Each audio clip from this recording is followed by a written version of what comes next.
Երբ քրիստոնեական լույսը գբաքսի եկեղեցվո մեջ,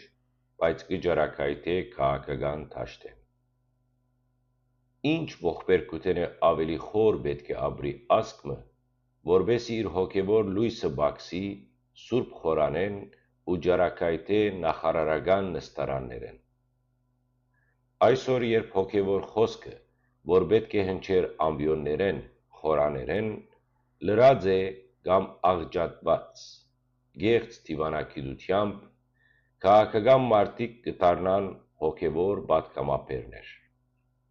Այս պատկերին ինքնին հոգևոր փեգումի ահազանգ է։ Երբ պատգամը, որ պիտի հնչեր ջաշու ժամու աղոթքի մեջ, հնչեցվի ասկային ժողովի ամբիոնեն, մեր խղճմտանքը պետք է արթնա, որովհետև Քրիստոս ոչ մեկ ադյան ընտրեց, այլ սիրտը մարդուն, որպես խոսքի բեմ։ Բայց այսօր մեր սրտերում մեջ Աստծո անունը հնչեցնելու փոխարեն մենք տեսանք այն, որ եկեղեցին, այսինքն իր եպիսկոպոսներով, այլևս խոսք չունի, չի խոսիր ճշմարտությունը։ Մյուս կողմէ, բարձ քաղաքական գործիչը, որ նախապես աստվածաբանություն ուսանած չէ, կխոսի Քրիստոսի օրինակով, կհորդորե ժողովրդին ընթերցել Աստվածաշունչը, ապրիլ աղոթքով, բախտ պահել և ներել։ Իսկ ուր է եկեղեցին, ինչու լրած է,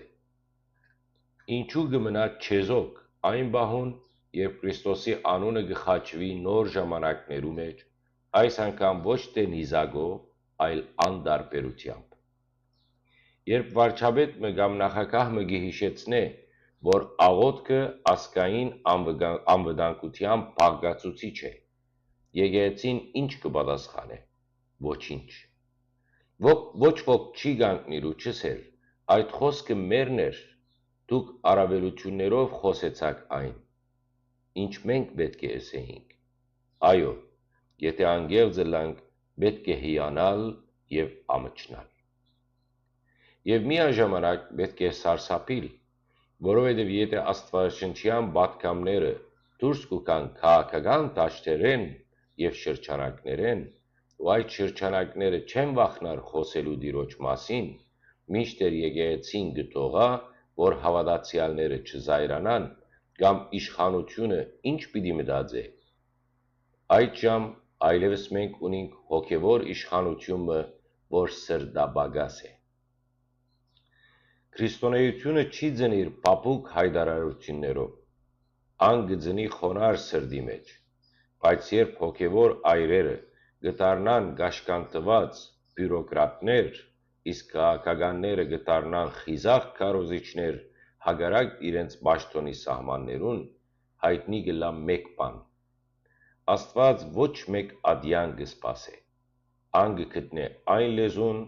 որ պատրաստ է խոսելու իր մասին։ Երբ քաղաքական պատգամավորը սկսի խոսիլ Աստծո օրենքով, իսկ հոգևոր պատգամավորը խոսի կուսակցական շահերով, գիտեք, թե սրբությունը փոխված է։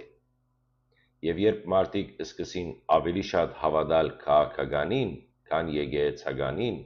հասկացեք, որ սա իզոր է լույսի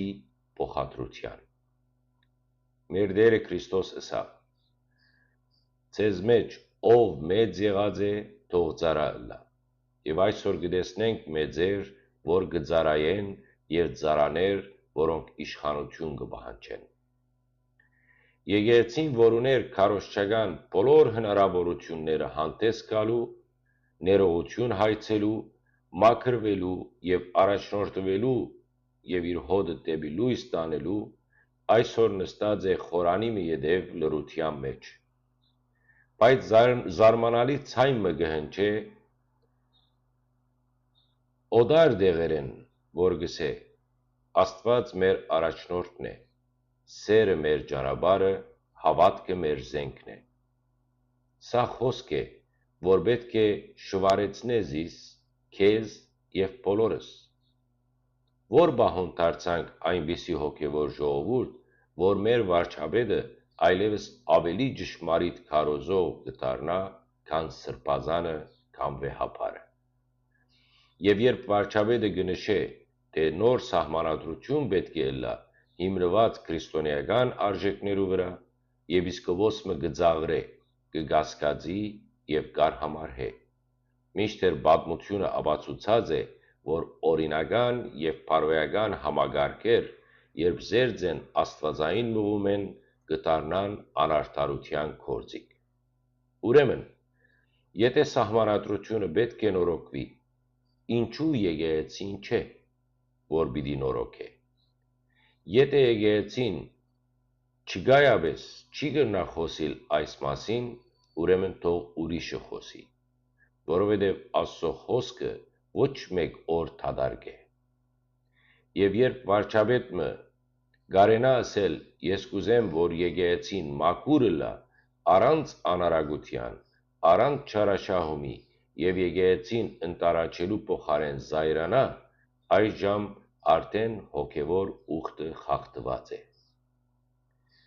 Քրիստոսի ճանապարհը սրտի փակ ճամփա է, ոչ իշխանության, ոչ պատիվի, այլ հեզության եւ պատրաստակամության լսելու, փոխվելու եւ ծառայելու։ Ու այսօր, երբ մեր աչքերը կտեսնեն, թե ով է սրտով աղոթողը, ով է լուր ծառայողը, ով է Աստված հիշողը, արդեն ալ լույսը փոխադրված է։ Եվ գլա մեր ողբերգությունը, որ հավիդյանալ չանդրադառնանք, թե սրբությունը զրկվեցավ իր դեղեն, եւ Աստված լրեցուց անոնց, որոնք 6 հոգևոր աստիճաններ ունին, բայց չունին 6 կաթիլ աղոթք։ Եվ հիրավի, երբ Աստված դուրս կուքա վեհարանեն եւ գմտնե խորհրդարան, այլևս կորձ ունենք ասկի վերագանքնումի, այլ մագարտակով,